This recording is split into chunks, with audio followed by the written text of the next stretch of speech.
Would you please be so kind as to introduce yourself? My name is Kimble, and I'm a native New Orleanian.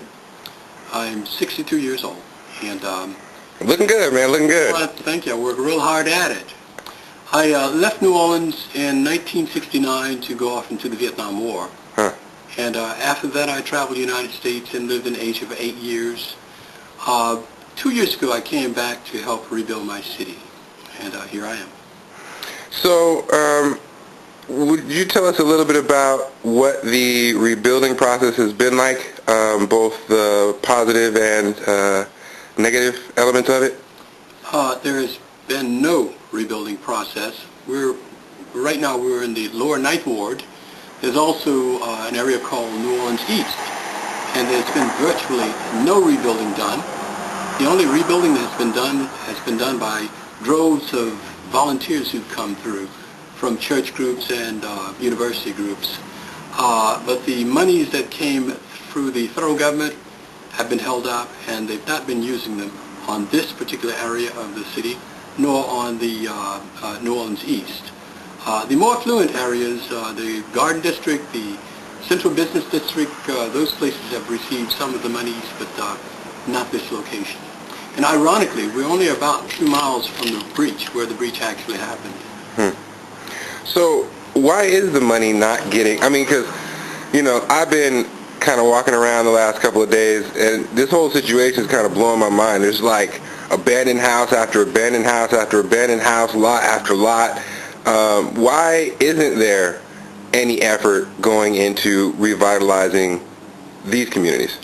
This is not by accident. This is by design.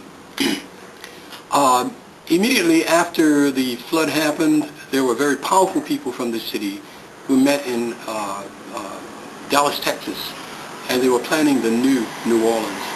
And what they did, the design was to actually take this area, which is called the Lower Ninth Ward, and the New Orleans East, and let them be called green spaces, which was to let it go back to nature. Now, the reason this was done was because the Lower Ninth Ward and New Orleans East are heavily populated by black people. Contrary to the statements that were put out, the people in the Lower Ninth Ward were the largest concentration of homeowners. These people actually own their homes. But very powerful people, after the flood happened, decided what they wanted to do was to let this area and the New Orleans East to go to what's called green space and prevent the people from coming back home, thereby shifting the racial composition of the city and creating a new, whiter New Orleans. Wow. So what kind of tools or organizations or, institutions are fighting back for the people of the Lower Ninth Ward and New Orleans East? Well, it's mostly it's mostly happening silently. There are groups within the city who know what's happening, but not at the scale that I would like or I would have thought. We have New Orleanians who are all over the country and wanting to come back, but they can't come back.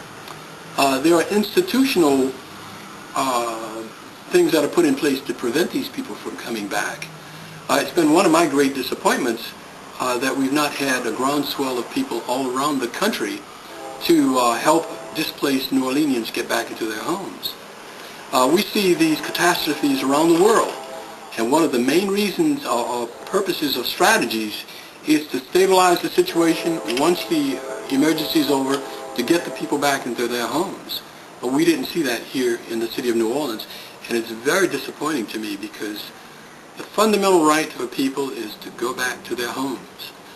My heart just breaks for people, the elderly, who are away and looking at the last few days of their lives living among strangers.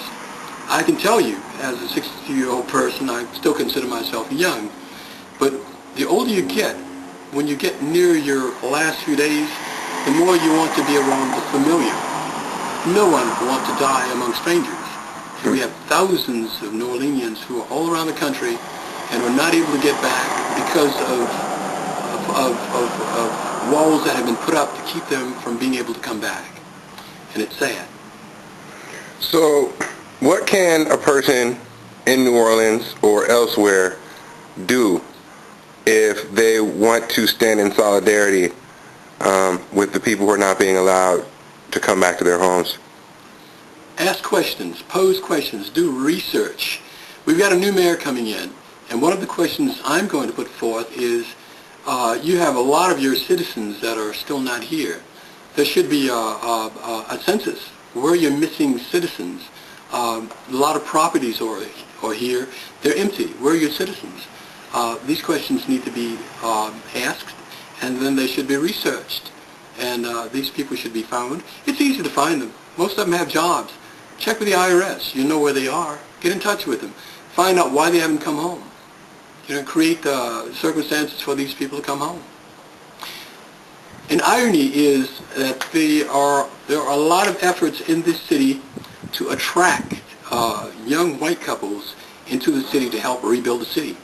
And they're not ashamed of it. They have websites, and when they get them in, they interview them, and but on the other hand, they put these walls up to prevent the native New Orleanians whose history goes back hundreds of years. There are walls to keep them from being able to come back. And if they let their grass grow, there are fines. And as fines go great enough, they can take their houses away from them. These are realities. You mentioned earlier in our conversation that there was an energy here in the city, right? An emerging energy. You talk a little bit about kind of that energy, where you think it's coming from and where you think it's going. In spite of the best tools that evil people can come up with, there's always something that come and confound their intent. After the flood, the people who defied the city officials, and they came back, and they came back, and they came back in smaller numbers, and pretty soon you had quite a few of them. And they began to rebuild, and of course I mentioned the fact that you had thousands of volunteers from the churches and universities to come in and help with the rebuilding. But we can see an energy, I can feel it. The city is rebuilding itself. And this is not something that can be done with new people coming in, with large numbers of new people. I'm talking about people who were here before or coming back.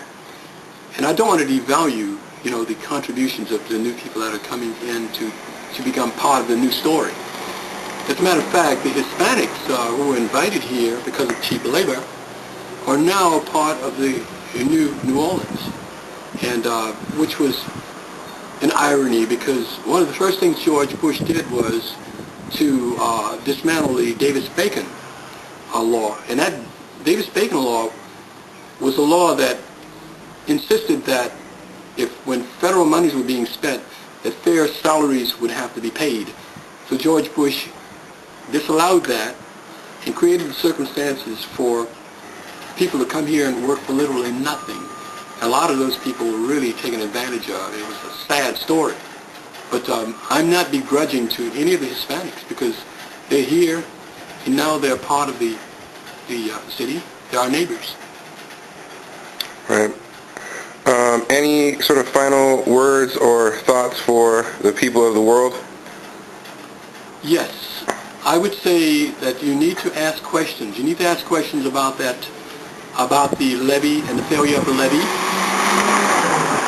There are many who believe that the levee was blown up. I'm one of them.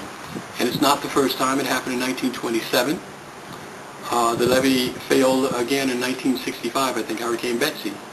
I believe it was blown up then, and I believe it was blown up this time as well. There are many questions that need to be asked. Also, there were billions of dollars that were donated by people around the world that never came to this city. Whatever happened to those monies?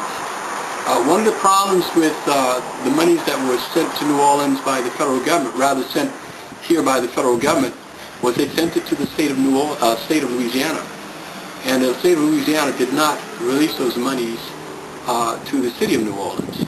And the state of Louisiana is very hostile to the city of New Orleans, and there are many who would like to just see us fail. And those monies should be accounted for. All right. Well, Well, thank you very much for your time. We really appreciate it. Well, thank you.